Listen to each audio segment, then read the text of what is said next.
ChannelCon 2025. This is GTIA's first official event since separating from CompTIA. Dan Wensley, the new CEO, and his team did an incredible job. It's the first event, ChannelCon, that I've ever been to. As an MSP, we didn't join CompTIA. Some great things happening there, really well attended, lots of energy, lots of great news, and great time, of course, for the podcast. Started out with Michael Chester from Valmail. Great conversation with Mike, culture, curry, and cybersecurity. A fascinating background. Really enjoyed talking with Mike. Matthias Zoomer was next.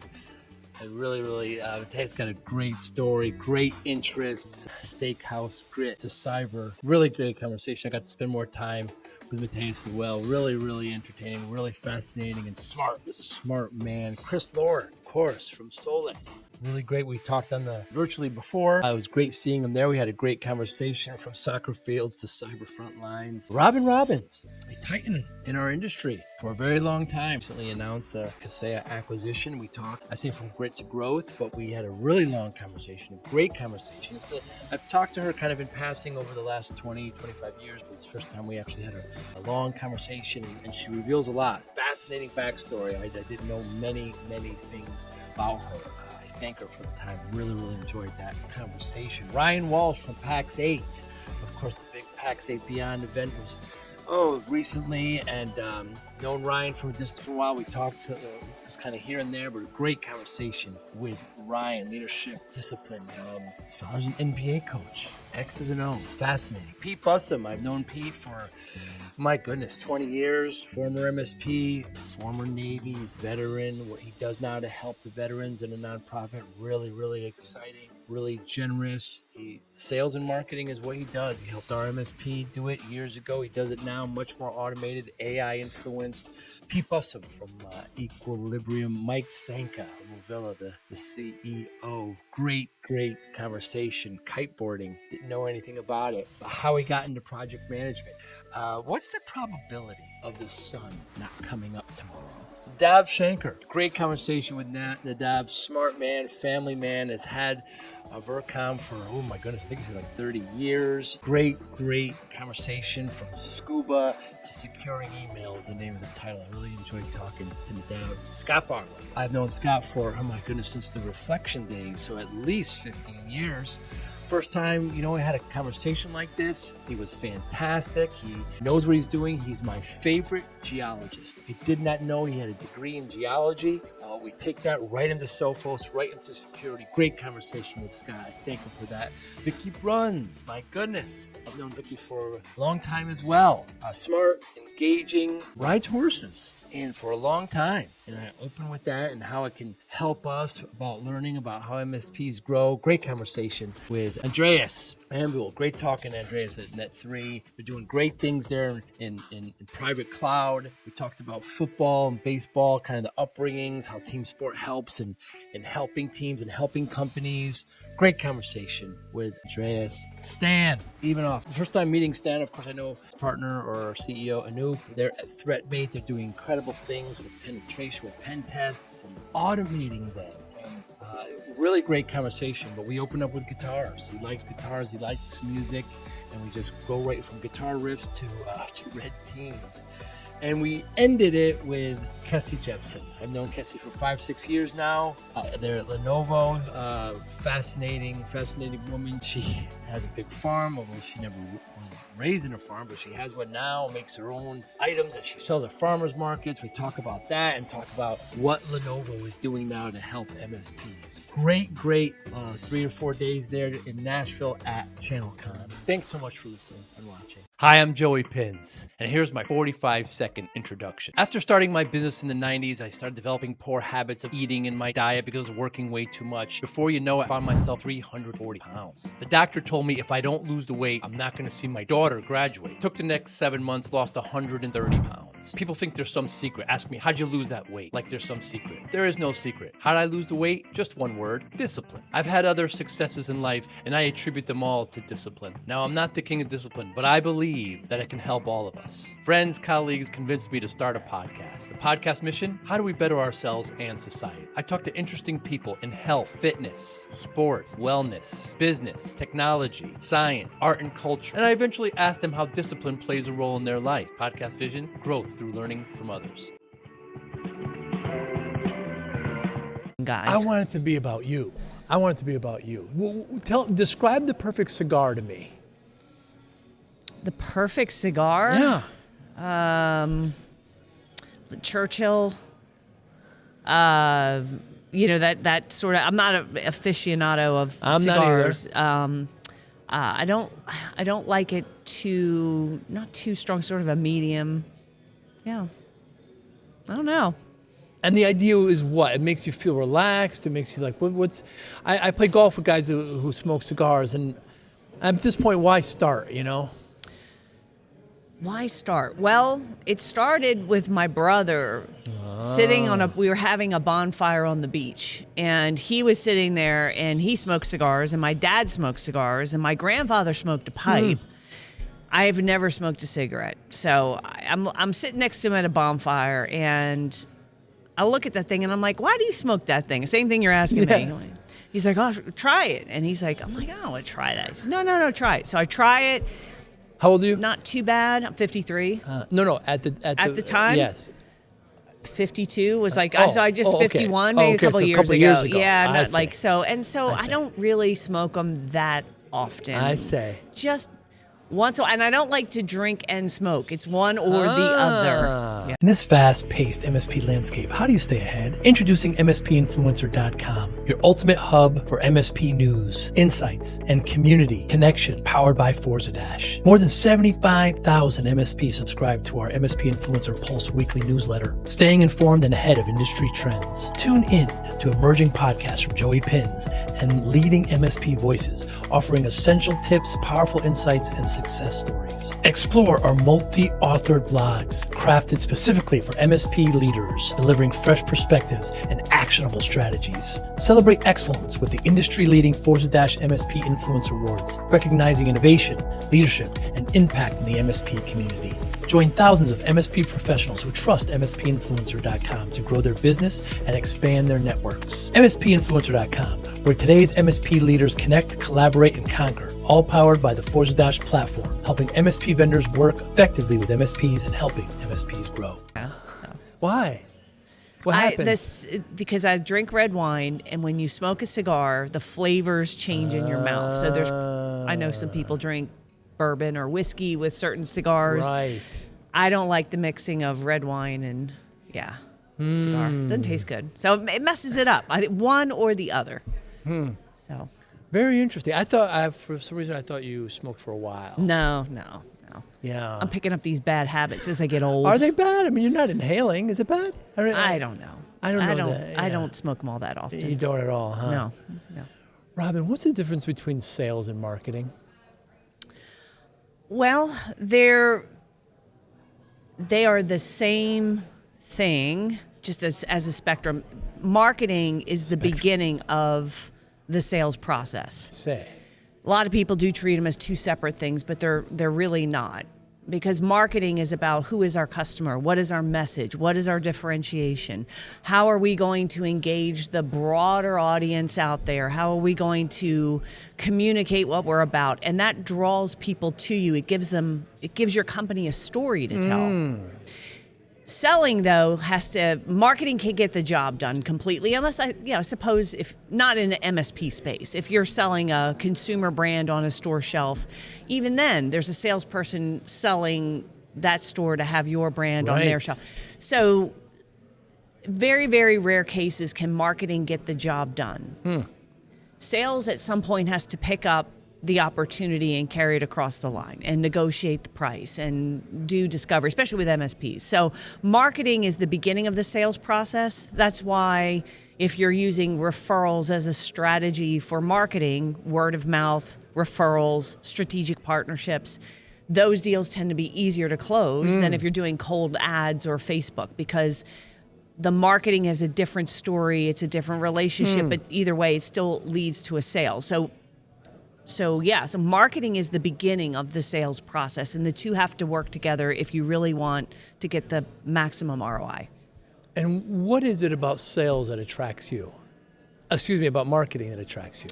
I consider you a marketing king, guru. Yeah, no, I started out as sales. Like if you peel back the onion, I started out in sales. I got my first sales job very early on by accident and figured out I was pretty good at it and discovered that if you were good at sales, you made a lot of money. Right. I never finished school, so I don't have a degree. I don't have accolades. I didn't grow up in an entrepreneurial family.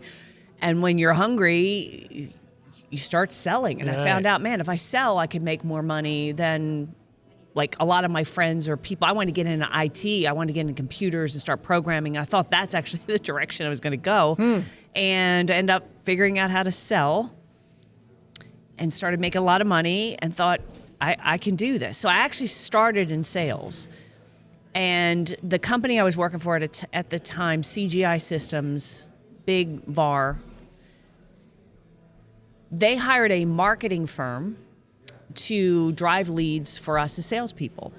And that was the first time I ever got an inbound lead, by the way, PS, because everything else was cold calling, pick up the phone, make it happen. Yeah. And it was like seeing fire for the first time, like, wow, here's an inbound lead. And this person actually wants to talk to me. And it was so easy to close.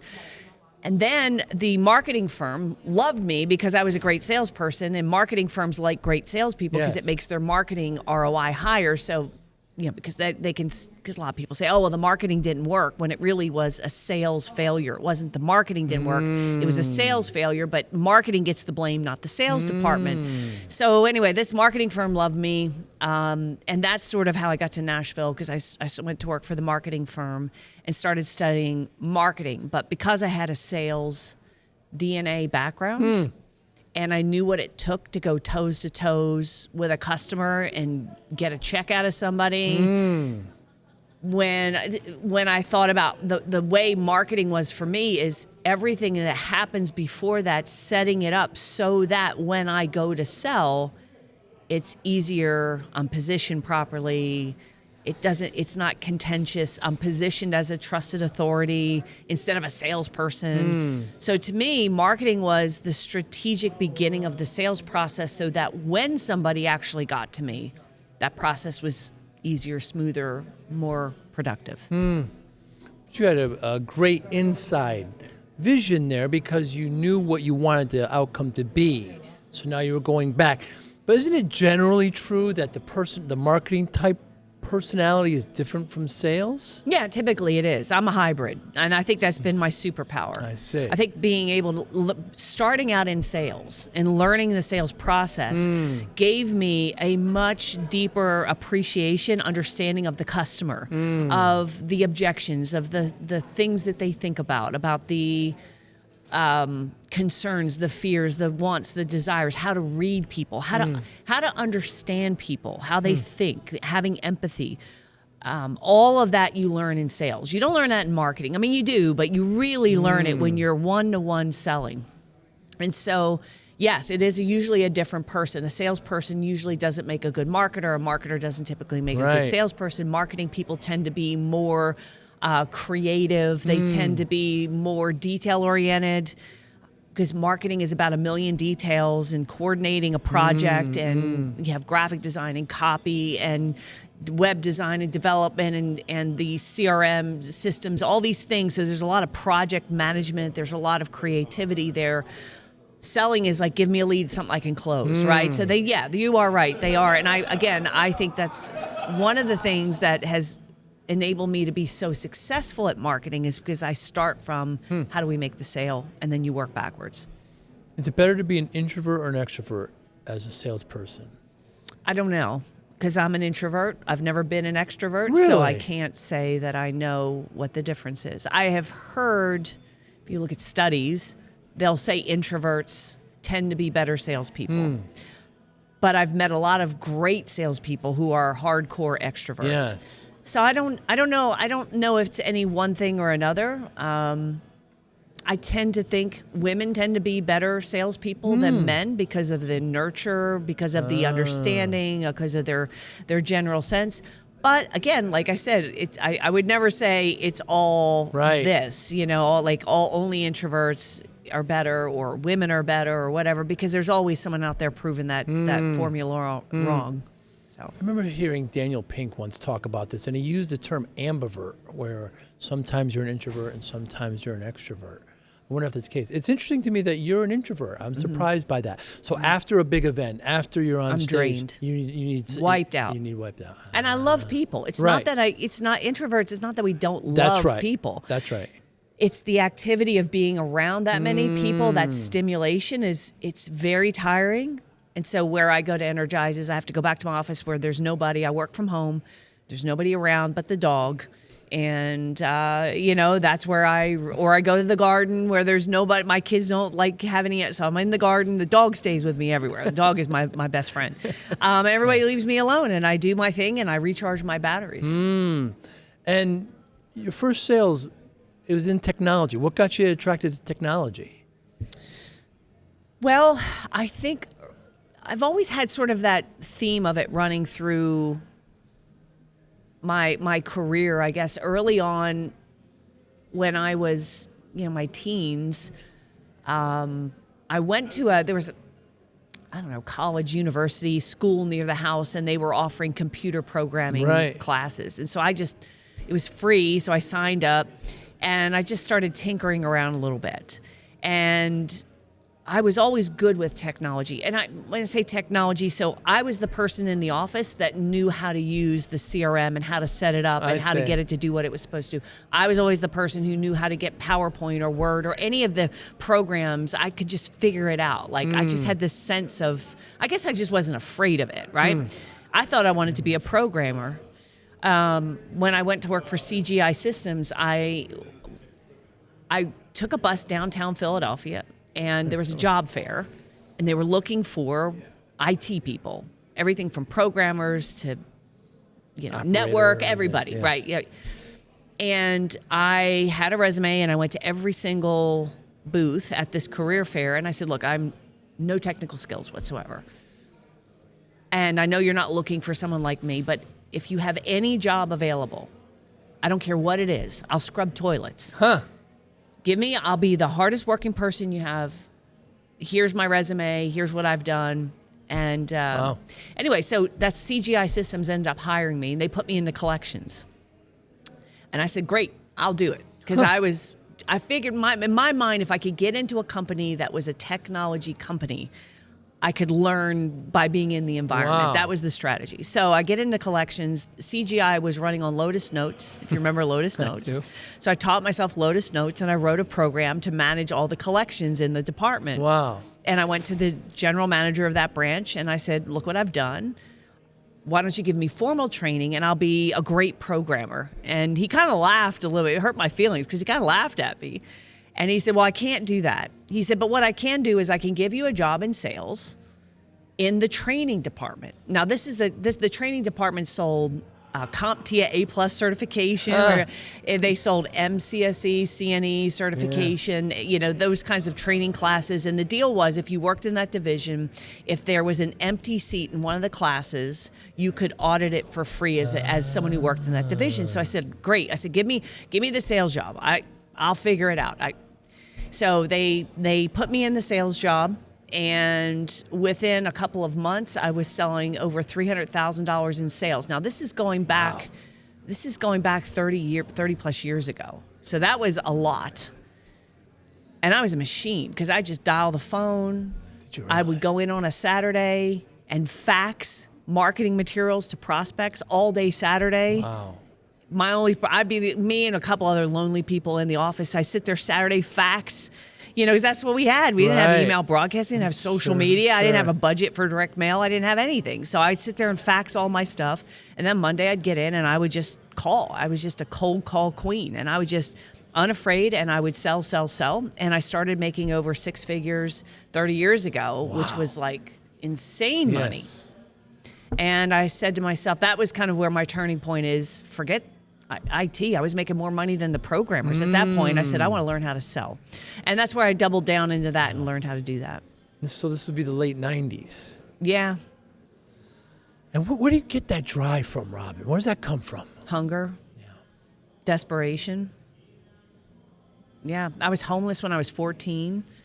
And that was a big, big turning point in my life to have my mother and my sister and I drive up to the house. The locks are all changed on the doors. And there was a note saying, sorry, you got to find someplace else to live. My father wanted to divorce my mother. She wouldn't leave. So this is how he got us out. And so she didn't even have a car. We were in a rental car. So I convinced her, she's bawling. She's just losing it. And I convinced her, I said, drive to the grocery store. There's no cell phones back then. Call the pastor of the church. So they take us in, and we just sort of hopped around a little bit, homeless for about a year, I guess. Wow. And that was hard because we didn't have money. We would huddle in a room, my sister, my mother, and I, we just a lot of uncertainty.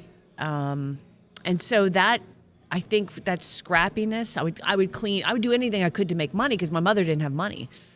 And she wouldn't take government handouts because the church that she went to didn't believe in that. So we basically, whatever I could, clean houses, shovel walks, run errands, whatever it was, to make money because I needed food and I needed clothes. So that's kind of where I think that grit comes from, that hunger comes from, and then not wanting to be poor. I think that's the main thing. I know that, it's funny because I always say there's these great entrepreneurs and you hear that when they were younger, they knew they wanted to be an entrepreneur. Yeah. They're like, I was selling candy to my colleagues. Right. I was selling, I just had Jack Daly, my friend Jack Daly, came in and spoke at our producer club meeting, and he's like, he had a newspaper route that he had gotten all the other kids to deliver the papers, and he did the collections, and he paid them out, and he had a business going. I'm like, man, that wasn't me at all, man. Wow. That wasn't me at all. I didn't have an example of business. I just said, I just needed to make some money. So I kind of fell into sales, and that's all she wrote. Incredible. How did you get introduced to the MSP market? It was through CompTIA, actually. Yeah. So when I worked for CGI Systems, and we were selling CompTIA certification, so I was aware of CompTIA and that organization. And then I tried to start a marketing firm with a colleague, and it wasn't even my idea. It was his idea, and he recruited me. And the idea came from the marketing firm that was doing the lead generation I mentioned earlier. And they had a really good gig going. They had it where they would go to Microsoft, Novell, and even CompTIA, and they would say, we'll create a marketing, we would create a marketing plan for a computer training school. And we would get it pre-approved for MDF funds. And we did the turnkey campaign. So then what I did in sales is I would go knock on a door of what they called a CTEC, a Certified Training Education Center. We would go knock on their door, and I would say, I've got a fully complete turnkey effective marketing campaign for you. And by the way, CompTIA is going to pay for it with their MDF. Do you want it? Because if you don't want it, I'm going to sell it to your competitor. Yeah. It was shooting fish in a barrel. So that was that got me into, that was the marketing firm I worked for. And then, so I got to know CompTIA from that. I bounced around a little bit. And then the last marketing firm that I worked for, I had reached out to CompTIA, and we were doing some sort of, I can't remember now, we were doing some kind of marketing for CompTIA. And I left that job, got fired from that job, and I called CompTIA and I said, hey, why don't you let me do marketing education for your members? I was calling everybody I knew, right? At that point, I was just looking, right? And I can't remember the two ladies. I wish I could visually see them, but there was these two ladies that worked there, and they said, sure, and they hired me to do a webinar series on marketing for CompTIA members. And it was like a 5-month, 6-month deal. And then I spoke at CompTIA's Breakaway. So during that, I would do a monthly webinar, and I didn't sell anything, but I would just tell people, here's my email. If you have any questions, if you need help with the marketing, I'm happy to talk to you for free, right? Because I'm doing anything for $1 then, right? And I started getting one customer, then another, then another. And over that 6-month period, I had enough, and they were VARs. MSP was just kind of getting started. This is like 2001, 2000, MSP was just getting started. I got enough. I said, well, this is going to be my vertical. This is it. So I fired all my other clients because I had a few other clients. And in 2002, I officially started Technology Marketing Toolkit. And I just said, this is my vertical, this is my niche. And it's paid off very, very well. Yes, it has. Yeah. What should MSPs look for when they're looking to partner with a marketing company? Well, I think when people say to me, what's the first thing I should do if I want to get more customers? I tell them the first thing you need to do is get an education on how really great sales and marketing works. Because if you don't have that fundamental understanding of how do you generate a lead and what is a good lead, and when a lead comes in, how do you handle that lead? How do you talk to that lead? How do you sell them? How do you do a great discovery? How do you present what you do to differentiate from your competition and build value and build the need, right? If you don't understand just the fundamentals of good lead generation, communication, you're going to jump from one marketing firm to another one and another one, and you're going to spend money because you're thinking they're going to come to you with the strategy, and they don't. Most marketing firms are glorified fulfillment centers, meaning like they'll design your website, they'll do your SEO, they will write your email campaigns, but very, very few are actually good at strategy. So you go to a Facebook expert and you say, hey, do you think I could run Facebook ads and get some new customers? They're going to say, yeah, sure. Yeah, we could do that. Let's go. And you have no understanding. They're asking you questions, but you don't even really know how to answer the questions. And they're going to be doing something for a while, and it'll work, or let's say they are generating leads, but the problem is the MSP is not adequately equipped to handle the leads. They don't know how to handle an inbound lead. They don't know how to qualify a lead. They don't know how to build a list. They don't know how to do drip marketing. And so it all falls apart because it's not just lead generation. It's capture, qualification, conversion, differentiation, closing the deal. And if you don't know how to do all of that, you're going to jump from one marketing firm to another, and it's just going to fail. So that's actually part of what I started to do, because I work for a couple of marketing firms.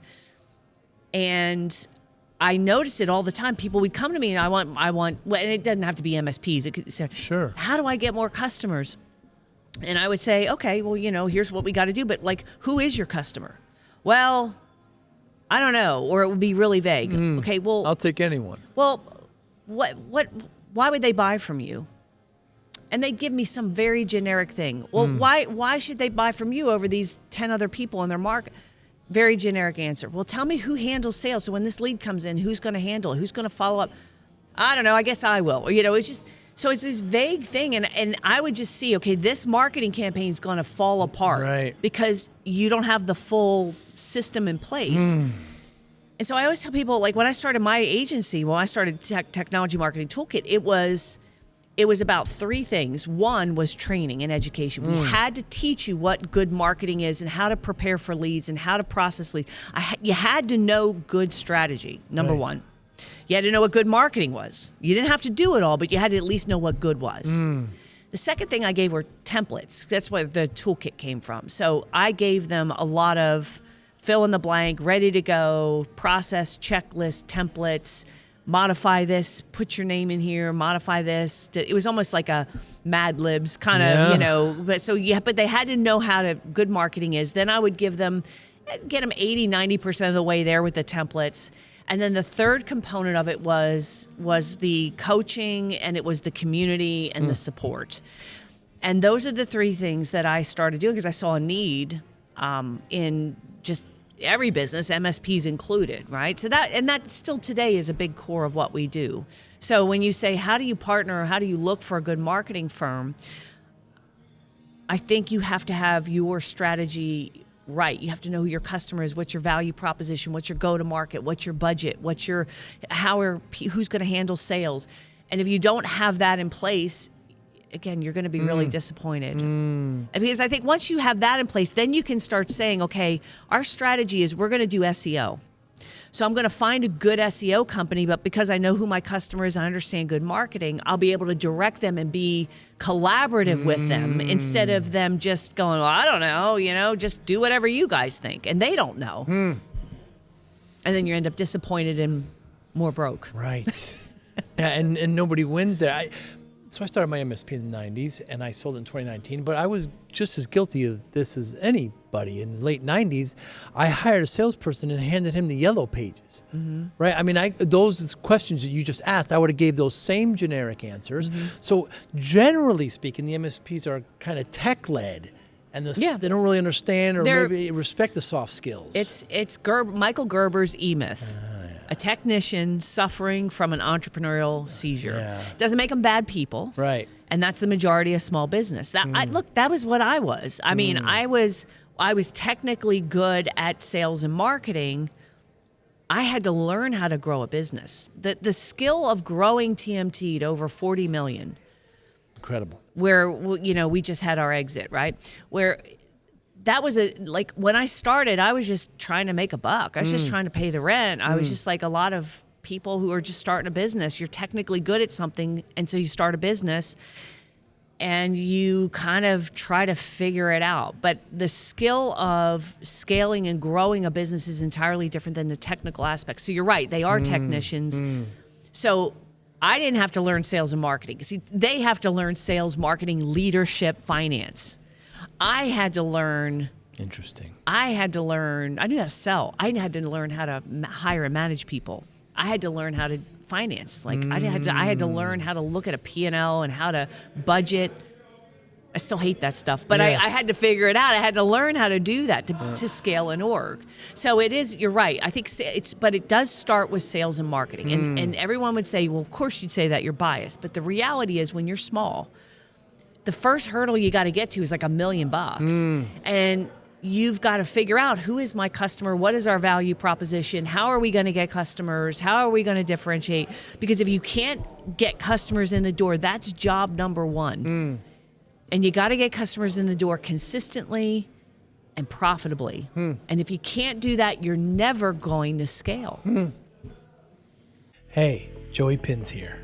Want to take your podcast experience to the next level? I'm excited to invite you to become a YouTube member. It's the absolute best way to support the channel and enhance your connection. Join our amazing community and unlock the incredible perks, custom loyalty badges, exclusive emojis, and priority comment replies. Your voice will always stand out. Be the first to watch new videos with early access, receive special membership shoutouts, and get exclusive behind-the-scenes photos and updates. Dive into content available only to our members, special videos, deep dives, and insider perspectives.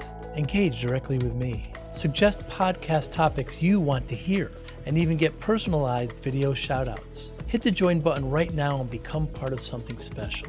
Let's build this amazing community together.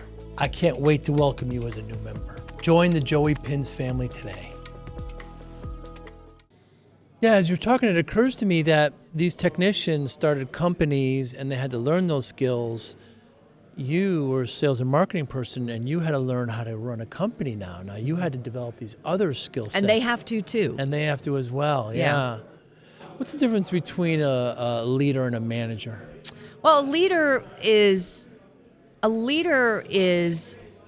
and both should do this, but a leader is more pull, and a manager is more push. So a leader calls you forward. A leader sets a vision, sets the pace, sets the tone, the culture. That's a leader. A leader makes you want to follow them. A manager is someone who has to make sure the trains run on time. A manager is somebody who's got to get into the weeds and make sure that the execution of the vision is being done properly with the right people, the right systems, the right process. They're managing the detail of the execution of the leader's vision. I've had discussions with employees who thought they were leaders but are managers. That can be a tough conversation. A little ego gets involved there. Well, everybody's ego gets involved. Yeah. Tell me somebody who doesn't have ego. I guess that's true. Yeah. It's just some of us have learned and been wrong enough Right. to have it a little more in check. Because after you've had your ass kicked multiple times of being wrong in big ways, you start to go, maybe I should shut up and listen a little bit more. Maybe I should be a little more humble and not as bold. And maybe I should be open to new ideas, even if initially I don't think it's a good idea. I'm still going to listen to it. I just had Dr. Phil at our boot camp. And he said something I really liked. He said, everybody, we have ideas all the time, and I require people to come with new ideas about how we make the company better and stuff. And he says, the rule is we have to love every idea for at least 15 minutes. And I like that because I said, that forces you because sometimes people have an idea and you're like, that's a dumb idea. We're not doing that. But at least explore it a little bit. You never know. There maybe that is the way to go. So, yeah, I think leaders, look, it's tough because ultimately everything falls on your head. Right. It's up to you. You hire the managers. You set the tone. You set the pace. So ultimately it's all on you. And I think a lot of people like the idea of being a leader. They don't like the grit and the pain and the anxiety and the stress that comes with that responsibility. It's tough. When hiring, I mean, you came in on Saturdays, you were faxing, you were hungry, you had a rough kind of upbringing. When you hire people who don't have that and you don't see that drive in them, does that get frustrating to manage? Well, I don't think that people who haven't grown, I don't think you have to grow up like that to have drive. Good. I have a lot of people working for me who came from perfect 2-parent families, gone to great schools, grew up in great neighborhoods, and they are great people, great leaders, great managers, great salespeople. And I've seen people who have had really tough time, and I think it either makes you or breaks you. It's just your decision. When you go through rough times, and everybody goes through rough times, but people who have really tough upbringings, I think there's somewhere along the way you make a decision.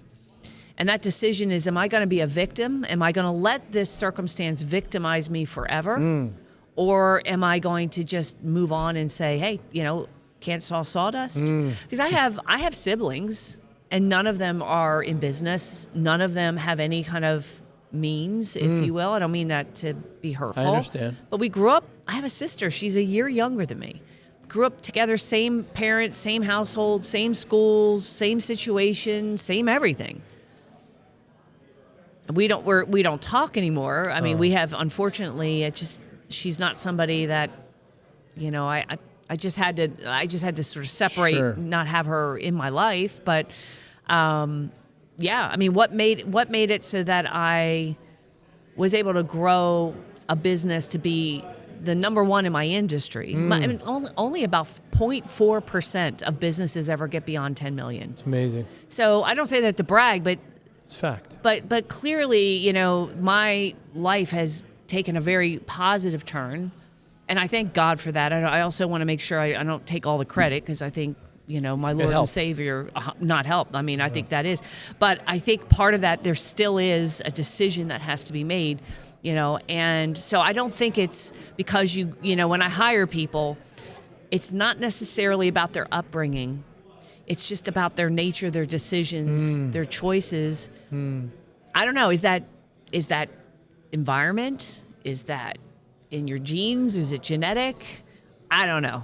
That's for somebody else to answer. I just know that I've hired and fired a lot of people, and I just see every walk of life, every background, the whole concept of, I don't hire based on diversity, but I can tell you that success doesn't come in an age, a color, a religion, gender. It doesn't. Yeah. It's all of that is just aside, right? You see it, just people make decisions on how they want to live and what's important to them. And, I know you're big on discipline. Do they have the discipline to do what's necessary? And a lot of people make the choice that it's not. Purely anecdotal here, Robin, but I've found that people get stuck in life 3 ways. And again, this is just what I've found. But the first is trying to control things they can't control. It's frustrating. I'm guilty of it sometimes. Second is when you're kind of holding off on happiness. I'll be happy when I get the raise, or when I lose the weight, or if they treat me well. It's kind of holding off on that when you're in control of it. And last is, germane to what you're talking about, is kind of living in the past. You're letting those things that affected you in the past affect you in the future. Thought about those 3? All right, so take it. What's the first one again? Controlling the things you can't control. Yeah. In 2020, we were about 3 months out, 2 months out from 3 months out from our big event. It's here in Nashville. It costs us about $2 to $3 million to put on. It is where we make all our money, like not all of it, but a lot of our money for the year. And COVID started happening. Right. And at first I was like, COVID, this is ridiculous. We're like, what do they talk? Like my staff's coming to me going, what's your position on COVID? I said, what do you mean, what's my position? I don't even know what COVID is. We're having the event. We're still going to have the event. I said, we're going to have the event. Like, this is crazy. And it got and then things started to pick up. Around April? It was April, yeah. So, we had our event shut down, and we had already spent over $1 million on everything. And I mean, that's a situation. You look at that and you say, okay, I have no control over the virus. I have no control over all these things. The only thing I can control is what we're going to do about it. And I tell you, that is probably one of the proudest moments I've had in my entire owning of my business. The way my team pulled together, because what we did is we transitioned it, and 6 weeks later we turned it to a virtual event, which there was no virtual events. That was not a thing. And so we had to find a platform. We had to get different speakers. We had to find a venue. We had to navigate. We had over $1 million in sponsor contracts that we had to renegotiate and try and save. And we had about 1,000 people registered. We have to switch them all to virtual. And how do we do that? And I mean, and the technology wasn't there either. It wasn't not like it is today. And in fact, that's where big red media or big, that platform came from. Because, and that's why our logo is the Phoenix, because we got our event burned down and we arose. And we actually had the largest, I still think it's the largest virtual event in our industry, because we had 5,400 some odd attendees. Really? Yeah. And we were able to recover. So going back to what can you control, what you can't control, life is always handing you stuff you can't control. You can't control your customers. You can't control who's elected and who's not elected. You can't control the economy. You can't control your employees. You can't control any of it. You can influence it, but you can't control it. Right. And so the only thing you can control is your mindset and how you are going to respond to what's going on around you. Not react, but respond. So I think that's really important, because otherwise you're going to be endlessly frustrated with, why do these things always happen to me? Why am I not lucky or something? You have this mindset that life happens to you, right? And when you have this attitude of life is happening to you, it puts you out of power and control. So life's going to happen. Life is what's going to happen, period. And then you have to just control what you can, which is your attitude, your actions, and how you're going to respond. All right. So then you had a second one. Holding off on happiness. Holding off on happiness. I'll be happy when this happens, or if I get treated a certain way. Yeah, for years, I thought happiness was going to be the day I sold my company. Wow. Because, and I know every entrepreneur who's listening to this can relate, and I say it all the time to my members, if you're not waking up a couple of times a month wanting to quit, like just walk away, you're not doing You're not doing much of anything. Like, you are going to wake up a lot, second guessing yourself, overwhelmed, crushed with the stress, the responsibility, the endless treadmill of problems and things. Nothing is ever done. You're never like done hiring. You're never done with customer service. You're never done with system. Nothing's ever done, right? And on those days, you kind of say, so one of these days, and I used to joke about it on stage. I said, guys, I'm telling you, and I used to say my enough is enough number, because I thought once I sold my company that I actually hit my enough is enough number before this, but once I hit that number, man, I don't care if I'm on stage at an event, I'm dropping the mic, I'm walking off. You guys can write your own newsletter. You can figure out your own website. I'm out. And I used to joke, and it was a joke, but it was also a little bit of truth in the sense that I always thought once I get to this point, man, it's going to be great. Right. And the reality is you're going to get there and you're going to be happy that it happened, but it's not like what you think, because you just dig right back in and you keep doing what you're doing. And I think happiness is an empty goal. I really do. I don't think you teach yourself to be happy about what you have. If you can learn to be happy with what you have, that's the key to happiness. Happiness is not a someday in the future. Happiness is saying, I woke up today and I got aches and pains, but you know what? I was able to use my 2 legs and get out of bed because somebody wasn't able to do that today. That made me happy. Happiness is when I take a hot shower. I'm like, hey, I can take a hot shower. I can be in air conditioning. That makes me happy. Because there's people around this world that don't have hot showers and air conditioning and a refrigerator full of food and a family that loves them and good enough health where you're not. That makes me happy.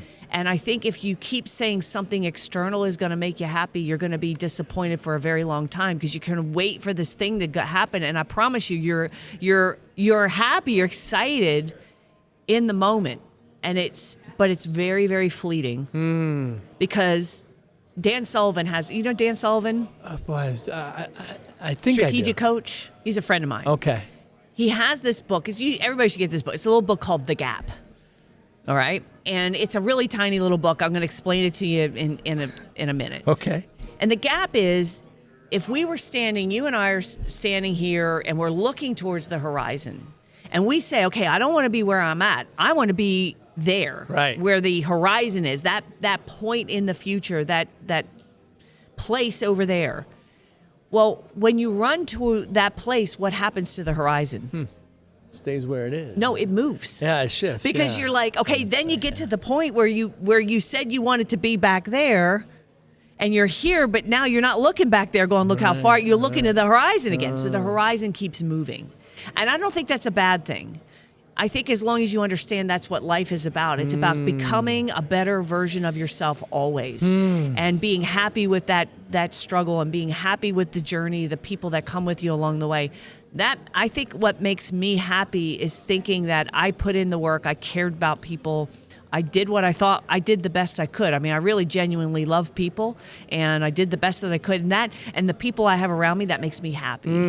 But yeah, if you think something external, a car, a vacation, the sale of your business, when you finally find that great salesperson, when you finally find that right partner in life, that's going to make you happy, I promise you, it will, but for such a short period of time. And then you're going to be on to something else.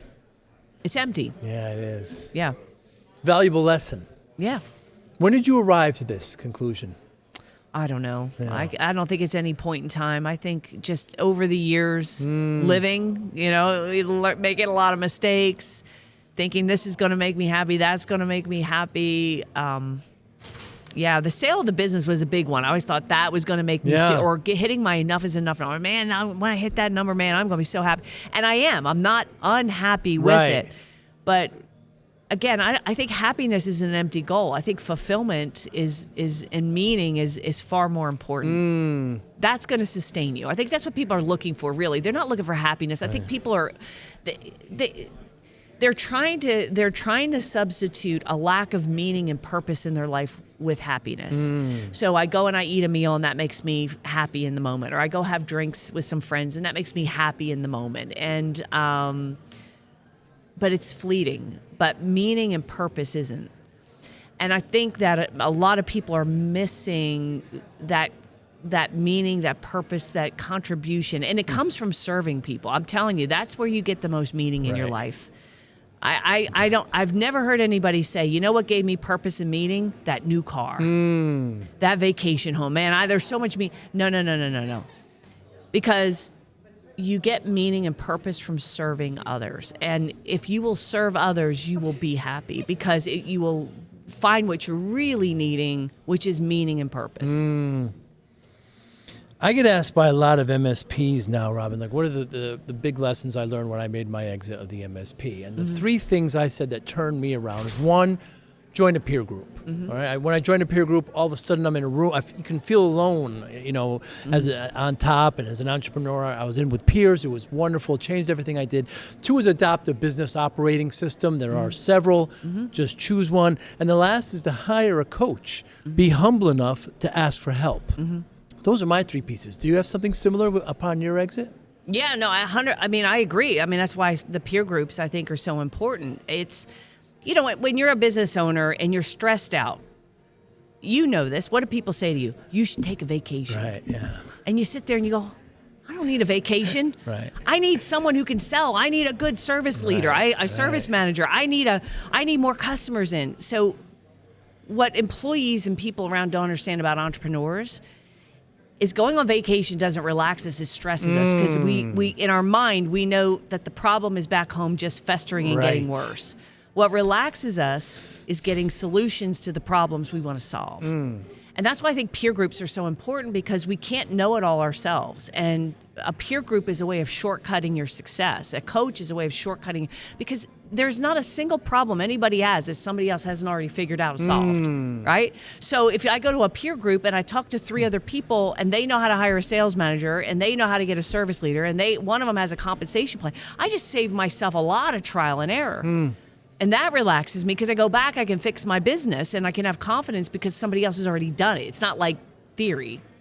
You're talking to another person who's actually been there and done it. And when you have a large peer group and they aggregate it like we do, best practices, then you can trust and say, okay, here's the path I need to follow. It's not an easy path, but at least I know the path will get me there, right?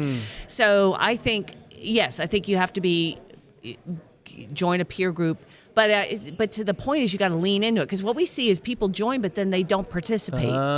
So you have, like you said, you have to be humble enough to be willing to hear what other people are saying, not try to be the smartest guy in the room. Right. And if the group, we have accountability groups, so we have, right now we have about 1,500 members, and we put people into these accountability groups with non-competitive peers, and then we tell them, if you don't like that group, we've got others. We'll move you around until you find your group, and then lean in and show up and ask good questions and implement and let them be your board and let them hold you accountable. And you do the same for them. And that's what's going to work. But if you're just going to show up and just be greedy and say, give me, but I don't want to participate. I don't want to help somebody else out. I don't want to do the work and report. Like if you have a theme going on and everybody says, okay, we're all going to work on our websites. Let's, I don't know, whatever. You got to do the work and then report back, here's what happened. But if you just show up and go, well, I got busy. Oh, I got this guy quit. Oh, we lost our biggest customer. I got sick. Well, there's always something. You're not participating in that peer group. You're taking, you're not giving. And the giving is important because it forces you to implement, right? So yes, I agree 100%. Good coach, good peer group. They're essential. You've always been, major part of the MSP organization, community. But polarizing, I would say. I would say there's ones that love and follow and adopt, and then there's just the opposite. I don't really find a middle ground with people that, on your TMT. Is that by design? 100%. Yeah. 100%. You're either in or out, like you just mentioned with the peer group. Well, I mean, there's people that I'm sure there's people that have good and bad, right? Obviously, I have strong opinions about certain things. And anytime you have a strong opinion about something, I don't care what it is in life, in sales, in marketing, in business, you're going to have people, this side says you're wrong, this side says you're right. I mean, just anytime you have an opinion, but you have to have a stance. MSPs have to take a stance on cybersecurity. Do you believe it's important or not? Right? And if you take a wishy-washy stance, you're like that squirrel down in the South not making a decision. You're going to get hit by traffic going both ways, right? So you have to make a stance. Anytime you make a stance, you're going to have haters, dissenters, et cetera, right? And so, our org has always been about helping people achieve phenomenal success and wealth, and to be profitable and to grow and to stretch yourself. And I always challenge people's BS, and I challenge their limiting beliefs. And when you do that and you tell people, look, success is not staying at $500,000 for 30 years. And then, but not even that, then you get to the end of that and you don't have enough money to retire. I get this, Joey, I swear, I get this email, or they usually reach out on social media. It's like Facebook, LinkedIn. And I get the message, it's like, hey, I got an MSP and I've been doing it for 30, 40 years. And I'm trying to I'm 65, I'm 70, I got to retire. And I'm going out, I'm trying to sell my business, but nobody wants to give me the money that I need to make. And they're mad about it. Like, all they have are these formulas. Like, well, yeah, that's how businesses are evaluated, right? And my wife is sick, or my kids need money, or whatever it is. And they're coming to me and they're saying, well, what do I do? What do I do? And I said, well, here's your options. You can either find a magic genie, go back 30 years and build your business the right way so you could save money and have a successful exit so that you aren't in the situation you're in, or you're just going to have to bust your butt for 5 more years. Right. I don't have a magic wand. So I'm not here to say, if you don't have a big, Mercedes-Benz car and a multi-million-dollar house and you're not wearing Rolex watches, I'm not here to say, oh, you need those things to be successful. That's not what I'm saying. What I'm saying is you got to figure out how much money you need to sustain yourself and your family. That's why I call your enough is enough number, right? And you need to figure out what that is. And if you have a modest lifestyle, then the number's going to be modest. Sure. If you want to do more, you're going to need more. You decide what that is, not me. And then my job is to show you how to build your business and make it profitable so you hit that number before you die, early as possible, so you can, enjoy, you can take some time off if you would do whatever you want, or buy another business and start over. So, some of these opinions that I have, people get really upset with. Some of the speakers that I have, they get upset. Well, you have Dr. Phil, and I got a lot of backlash for having Jordan Peterson. I got not a lot, but you get some backlash for that. I had Lance Armstrong. And boy, I got a lot of pushback on him. And and here's the reason I had Lance Armstrong. It wasn't because I'm a super fan of Lance Armstrong.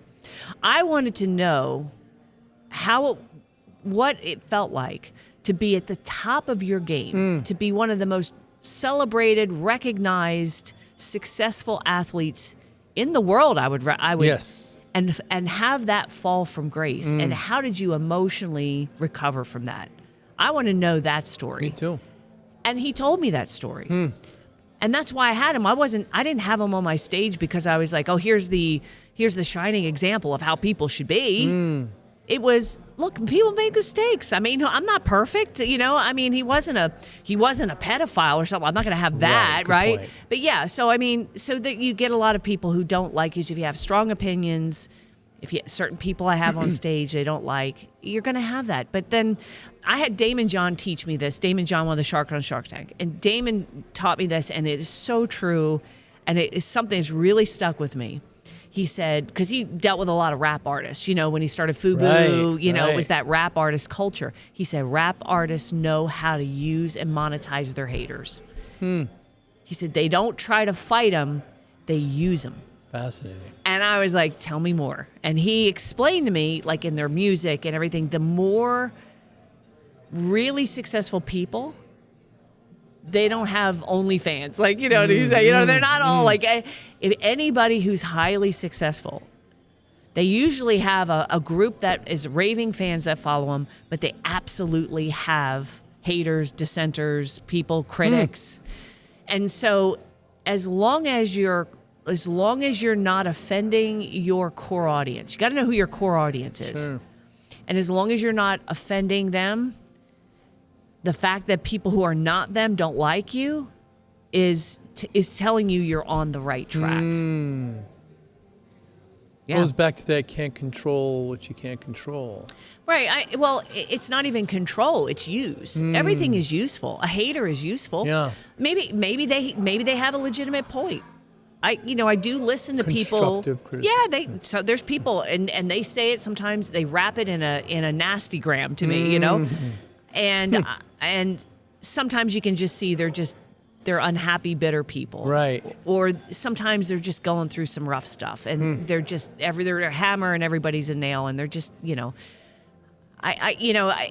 don't bother me. They really don't. In fact, a lot of the rants that I write for the magazine, I take a hater's comment and I comment on it. Huh.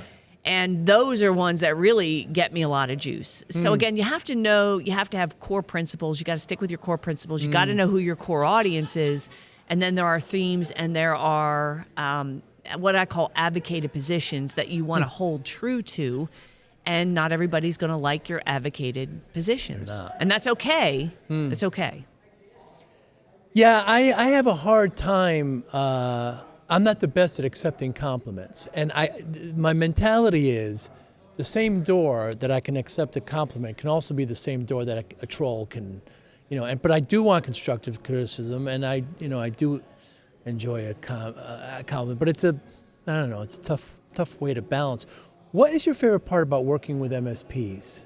Oh, I love MSPs. Yeah. I think MSPs, I've seen the industry grow up. Because when I started, like I was saying, 20, well, actually even before, if we go back, it's 24 years really, MSPs were sort of the car mechanics of business. They were the geeks. They were the nerds. They were the guy that got handed down to the office manager. They were not invited to the C-suite, so to speak. You're your CEO, you have your CFO, you have your COO, you got your chief marketing officer, CMO, maybe a chief revenue. You never had a IT person up there. So they were grossly disrespected. Yeah, they were. Yeah, right? We were. Yeah. And it's still that way to a large degree. A lot of people don't think of technology as a strategic part of their business. And I really do think MSPs are the unsung heroes of business. 2020 proved it. When COVID hit, Right. they didn't go scream to their marketing department, or they didn't go to their CPA and say, well, they went to their IT person and said, holy smokes, help me out here. And they did. And MSPs, they came to the call. And Saved the economy. Yeah. And I also, I think MSPs also, they get beat up a lot because when people are having IT problems, they're not happy. So I had a friend, he sold his business, but he used to do business development marketing for independent pharmacies. So everybody except Walgreens, CVS. There's these independent ones, little sure. pharmacies around. And he had a great business. And one of the things they had to teach the pharmacists was that when people are coming in to pick up their medication, you have to understand they're going to be rude and belligerent and angry, and you have to be careful not to react to that. Remember, they're coming there because they're sick, or they might have a relative that is on their deathbed sick, and they're trying to get medication and they don't have the funds for it, and they're fighting their insurance, and they're stressed out, and they're ill. They're dealing with a problem. They're not in a pharmacy because it's a place you go to hang out and have fun. Right. And I think MSPs are the same way. We hire MSPs to solve frustrating problems. And so when the call comes in, the help desk gets beat to hell. Why is this happening? Why is it? So MSPs get kicked a lot. They don't. It's the cartoon you see a lot where it's we don't have any issues. Why am I paying you? All right. And then they show we have all these issues. Why am I paying you? And that's been the dilemma for MSP. So that's why I think they are the unsung heroes of business. Yeah. I don't think they get the respect they deserve. That's why we started the gala. The titans of our industry. We are giving away our goal, and I hope Kaseya continues this, but our goal and our initiative was to give the industry the recognition and elevate this industry. That was our goal. I think it did. It was a great gala. So I think, I love that about MSPs, that they're sort of the underdogs, the unsung heroes of business, and all they want to do is help. The other thing is I've dealt with thousands and thousands of MSPs, and one of the biggest challenges I have is getting them to raise their price because they feel guilty about it. And you look at one of their accounts and you're like, "What? You're not making any money on this account." And they'll say, "Well, but that's Mary." And Mary's got a family-run business, and she doesn't make a lot of money. And Mary's been a client of ours forever, and she bakes us cookies at Christmas time, and I can't raise prices on Mary. That's their heart. And I'm like, ugh. And I get it. Right. But so a lot of times because they want to help and because they want to be useful, and they love to have people say, "Oh my God, you really helped me out there." They love it. They're like Labrador retrievers. You know what I mean? They're this sweet-hearted people. For all these reasons, I love MSPs. They're good people. Yeah, they really are. Has there been anything in the last month or so, Robin, that you changed your mind on? Anything in the last month or so? Anything I've changed my mind on? In recent history.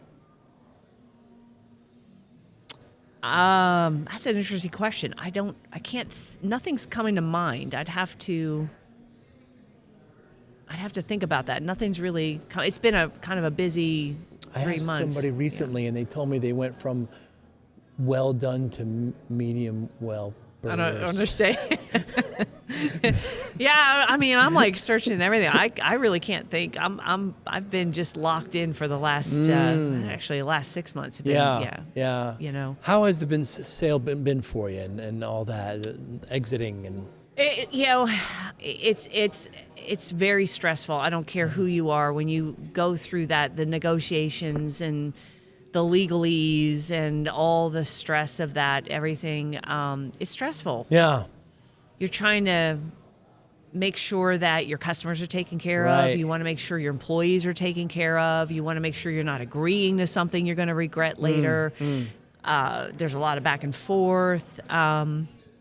So yeah, it was I'm not going to lie, it was a very, very intense and stressful time.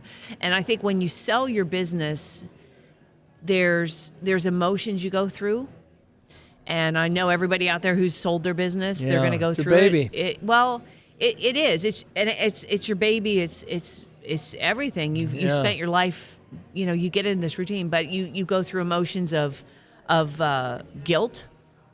I felt guilty, like, oh, am I leaving my customers? Am I leaving my staff? You feel guilty about it. When I told my staff, I told a couple of the leaders privately, and one of them started crying. Wow.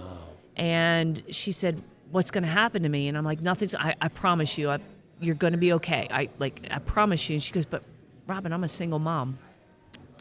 And that just like stabs you in the heart. Yeah, it sure does. Or I've got another lady who works for us who is very, very anxious because she's like the office mom, and everybody loves her, and she's, oh, they're going to get rid of me, they're going to fire me, they're going to, you keep me around because you're the, but this is corporate, and I kept, I'm like, you're going to be okay. So there's guilt, and then there's fear because what if? Right.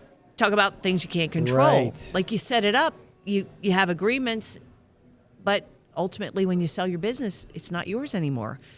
And so there's fear. What am I going to do now? Like, there's those kind of fears. Are you going to get paid? Now I got paid. So I didn't have that issue, but some people don't get paid. Right. I've talked to a lot of people who sold their business and they didn't get the money they were promised for all reasons that were not their own fault. And then there's the other part of it. I had my friend Joe Polish and I were talking. And he says, what you have to recognize is you're going through grief. The other thing is when you sell your business, it is a loss. Now, I know it's a win, but it's a loss. And it's a new chapter. And you do go through some feelings of grief. What am I going to do? I was just talking to I won't mention names, but last night I was talking to a member who also sold her business. And she texted me and she was like, hey, I want you to know what you're going to go through because you're going to go through. We all go through it. And she was trying to prepare me. And I said, I'm good though. I really am. I really am good. But you do go through that.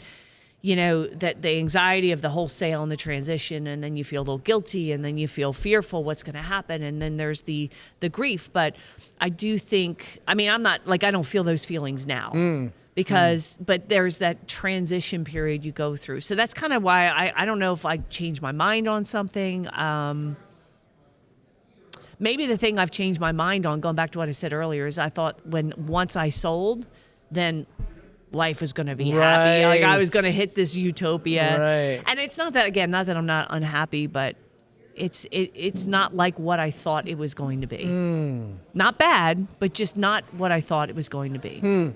You thought there'd be just bliss. I don't know what I thought. I think it was just something I told myself to get through, like someday. Right. Someday I'm going to not have to do this stuff anymore. Right. And I'm going to wake up in the morning and I'm not going to have to go to the sales meeting and look at bad numbers and deal with bad employees and deal with dysfunctional clients. I'm not going to have to. And man, I am going to feel free.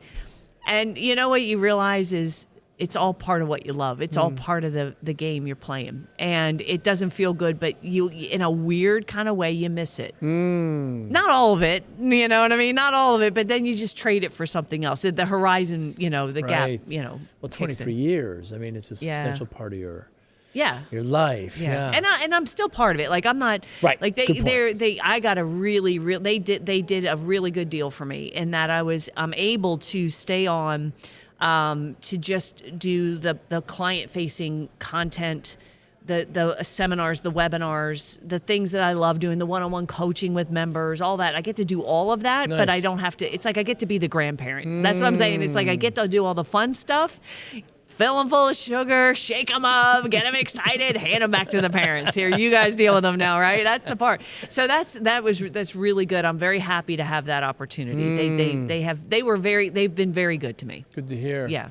Want to show your love for discipline, inspiration, and the Joey Pinz podcast? Now's your chance. Introducing the brand new Joey Pinz merch store, where style meets discipline. Choose from premium apparel, cozy hoodies, stylish hats, durable bags, and your new favorite coffee mug, all featuring the iconic Joey Pinz logo.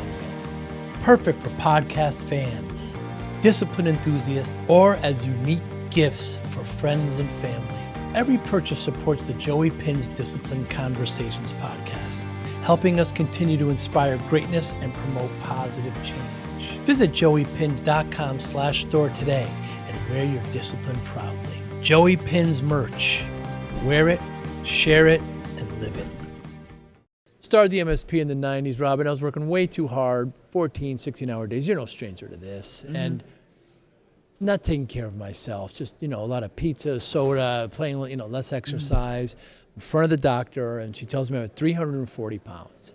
She says, if you don't lose this weight, you're not going to see your daughter graduate. I was a 46-inch waist, Robin. Wow. I'm 32 now, So I'm driving home, punching the steering wheel.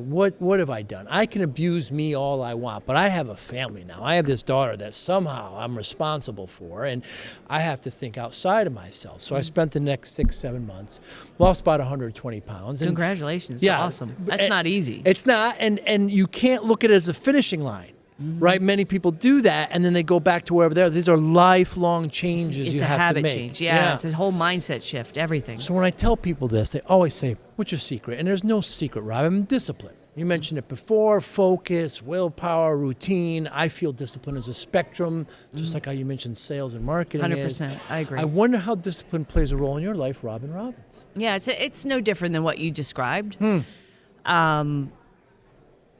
It's the areas that are dysfunctional are the areas that need more discipline. It's as simple as that. If you look at anything in your life that's not working, it's because there's a lack of discipline. The things you've got handled, that's where your discipline is. And we all have things that we're good about being disciplined about, and then there's things we're not good about being. And, unless you're a Jocko Willink, I guess he's disciplined in everything. Yes. But even he probably has to struggle a little bit on something, Yes. He's human after all. Yes. So, I think it's just one of those things that you have to make a decision. You'd love the book Change or Die. Yes. Alan Deutschman, have you? I remember this book. Yeah, we had him speak years ago. Book came out, and it's all about if you were given that message like you got from your doctor, where you have to change your living, your eating, your exercise habits, or you will die. Right. Not like, oh, you're going to die. No, like you will die. Yes. An early, painful death. What percentage of people do you think actually do it? And it's 9 out of 10 don't. Wow. They don't. It's a shame that the evidence is there. I guess the spirit is, I guess, willing, but they just can't get themselves to do the things that are really hard. And I think that comes from, I also think the more disciplined you are, the more disciplined you are. It's like a muscle. I think if you're if you're very weak at discipline in all areas of your life, it's hard. Once you gain discipline in one area, it's easier to get discipline in other areas, I think. Yeah, well, how you do something is how you do everything. Right, yeah. Mm-hmm. But my motivation, and my doctor knew what she was doing, mentioned my daughter. Right. So I that was it, What motivates you, Robin? As we sit here today. It's changed. So early on, it was pure survival. Yes. It really was. It was pure survival. I never wanted... That period of my life as a teenager and just having massive uncertainty in my life was I will use the word trauma, but I don't look at it that way. But it's used a lot. Yeah, exactly. I don't want to trivialize. Right, because there's people who have real trauma. Right. But it was traumatic enough to me that it drove me to become financially independent. That was really important to me. So early on, I think my big motivation was survival. That was number one. I think as I've gotten older, I think you go from what my mentor, Dr. Nito Cobain, says is you get to a level of success, and then you want to get to a level of significance. Now, not significance in that I want statues erected to me and so forth. That's not what I'm talking about. But a significant, making a significant impact in the world, a positive impact in the world, is very important to me. I think becoming the best version of myself is motivation. Right. I don't have to be the best at anything. I just have to be the best version of me. Am I the best? And we can always improve, right? So we can always get better. So that's that gap. That's the horizon that I'm not unhappy about. It's just always, and as you age and you get older, it gets tougher to be more disciplined with diet and exercise. It gets, you might get more tired. So you have to be even more disciplined with your eating and your sleep regimen and your fitness level. And you've got to really pay attention to that. You got to pay attention to your relationships. Your kids are growing up. You got to be more disciplined about that. So I think what drives me now is a desire to be the best version that I can. And I also think just making a positive contribution to people. Yeah. Impact and continued growth. Yeah, absolutely. So given those two motivations, Robin, how do you measure success? It depends on what we're talking about. The motivation. Well, but I think success is, to me, if I'm making forward progress, then that's success. It's not necessarily the destination. It's the grit, determination of the journey that is success. Because the minute you hit your destination, like I said, it's going to move, right? So success to me is being principled, doing the right thing even when nobody's looking. Success to me is having the grit, the will, the discipline to do the right things. I have kids too, so again, making sure that I'm healthy and strong and can be around for them. Yes. Those things, success is being able to take care of my family.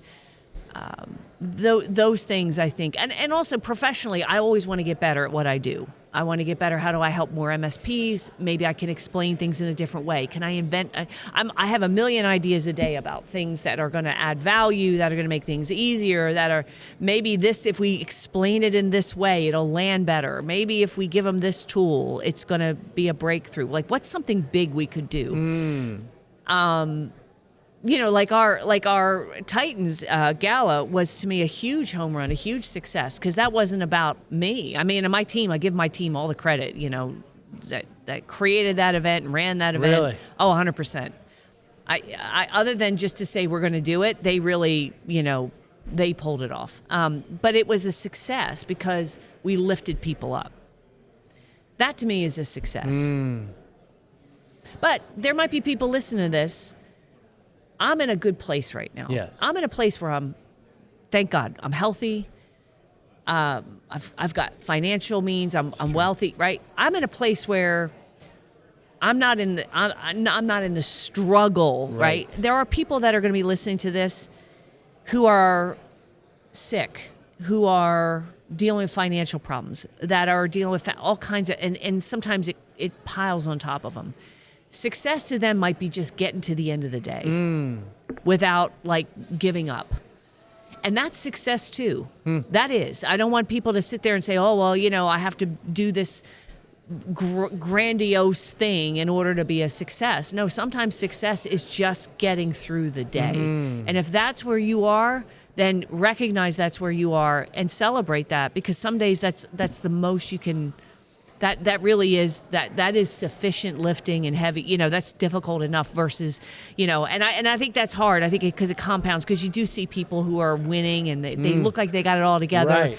And you compare yourself. You can't help it. Social media, you compare yourself. I think that's why there's so much depression today. Yes. People are constantly comparing themselves, and you never measure up, because there's always somebody who's faster, better, more beautiful, wealthier, more successful than you.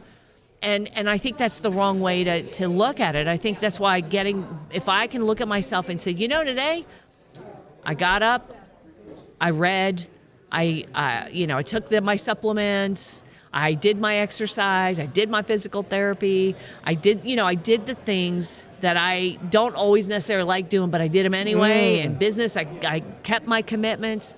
This was a successful day. That's a wonderful sentiment and noble, because if you ask that person of success what it is for them, that's why I try to ask about motivation first. But you're right, some people have just different areas and different levels, I really appreciate your time today, Robin. I've been a fan for you for so long. Thank you. We've bumped into each other a few times over the years. I look forward to seeing what's happening next. Thank you so much for your time. Anybody watching or listening and they want to get in touch with you, how do they do so? Well, the best way is I'll just give my email address. Okay. Robin@themarketingteam.com. And I'm on social media, so I'm not hard to find on LinkedIn or Facebook. You can find me there. Technologymarketingtoolkit.com. I'm still working. I mean, this is a full-time consultant. I'm a consultant, but it is a full-time gig, Yes, So yes. I'm still doing that. I'm still showing up to the shows. But if anybody wants to reach out, I'd love to meet them and talk to them and pray with them or whatever they need. Robin, thank you so much. I appreciate it. Appreciate you, Joey. Thank you. Thank you for listening and or viewing Joey Pinz Discipline Conversations. Please share this episode with one or two of your friends who you think may benefit from the episode. Our website, www.joeypinz.com. There you'll find lots of resources and you could join our mailing list. Please follow us on all our social media, Instagram, Twitter, and Facebook. Podcast information, the video version of our podcast is on YouTube. Please subscribe. Audio is on all major podcasting platforms. Please follow them. And if you like it, please consider giving 5-star rating. Would really appreciate that. Thank you again for listening or watching Joey Pinz Discipline Conversations.